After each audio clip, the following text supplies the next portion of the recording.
News when you want it with Bloomberg News Now. I'm Nathan Hager. And I'm Karen Moskow.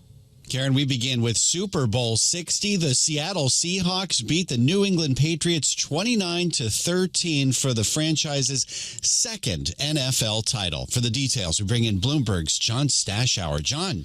All right, Nathan, thank you. There's that old sports cliche. Offense wins games, defense wins championships. It was the Seattle defense that carried them to the victory in Super Bowl 60 in Santa Clara. In fact, the Seahawks defense scored as many touchdowns as their offense. The Patriots have a first down, and the clock is ticking at 4:38, and they trail 22-7.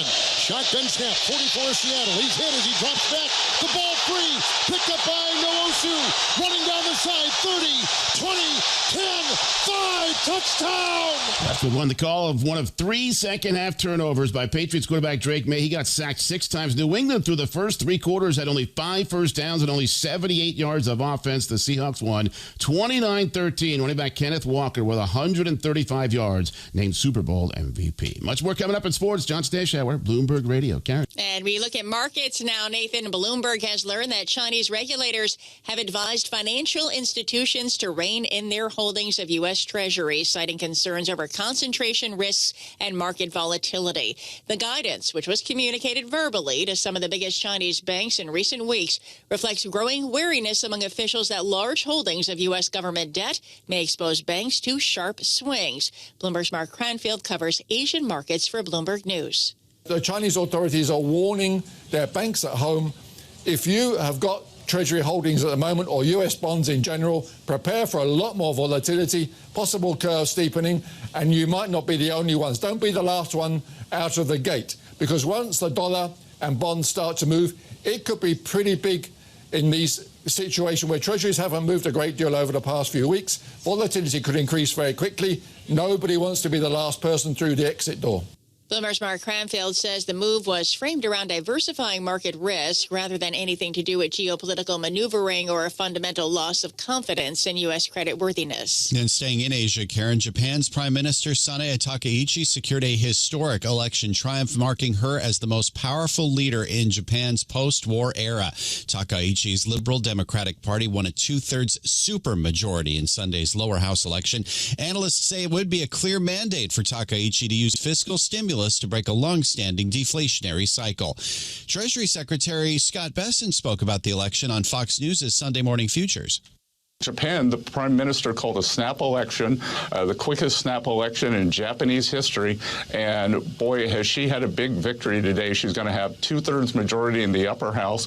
President Trump endorsed her last week. She is a great ally, great relationship with the president. And when Japan is strong, the U.S. is strong in Asia. That was Treasury Secretary Scott Bessent on Fox News. Later on X, Takaichi said she's looking forward to visiting the White House in the spring to strengthen the Japan-U.S. alliance.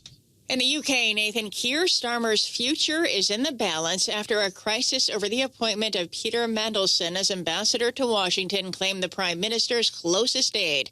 We head to London now. Get the latest with Bloomberg's James Wilcock. James, good morning. Good morning, Karen. Nathan, the Prime Minister meets his Labour Party lawmakers tonight as his aides tell Bloomberg they are bracing for some of Starmer's senior ministers to walk into number 10 Downing Street and threaten to quit unless he steps down. 18 months after winning a landslide majority, the UK leader's job is on a knife edge. It wasn't supposed to be this way, but a series of policy U-turns, a plummeting popularity, and now fallout from the Epstein saga has changed the narrative around this Prime Minister. Now in markets and in Westminster, many are asking if his days are numbered. In London, James Wilcock, Bloomberg Radio. All right, James, thank you. Iran's President Masoud Pezeshkian described Friday's nuclear talks with the U.S. as a step forward. In an online post, the leader said dialogue has always been Iran's strategy, but he added the regime would not be intimidated. In recent weeks, President Trump has moved large amounts of military power to the Middle East and threatened strikes. The president called Friday's talks, quote, very good, and said another meeting is set for early this week.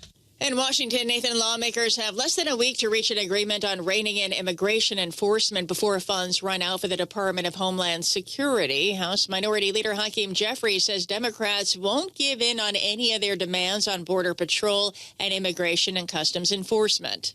We know that ICE is completely and totally out of control. They've gone way too far, and the American people want them reined in. House Minority Leader Hakeem Jeffries discussed Democrats' list of 10 proposed restrictions on CNN's State of the Union. Republican Congressman Tony Gonzalez of Texas says some demands, like body cameras, make sense, but he says Republicans will not give in on other proposals. I'll tell you what's not going to be in there. Amnesty for illegal aliens. I'll tell you what's not going to be there. Stripping away protections for law enforcement officers that are trying to protect themselves. If rioters get to wear masks, then law enforcement gets to wear masks. Texas Republican Tony Gonzalez appeared on CBS's Face the Nation, which you can hear every Sunday on Bloomberg Radio. If Congress can't reach a deal by Friday night, a DHS shutdown would affect Customs and Border Protection, FEMA, the Transportation Security Administration, and the Coast Guard. ICE would still have $75 billion in funds from President Trump's tax and spending cut law. And that's news when you want it with Bloomberg News Now. I'm Karen Moskow. I'm Nathan Hager, and this is Bloomberg.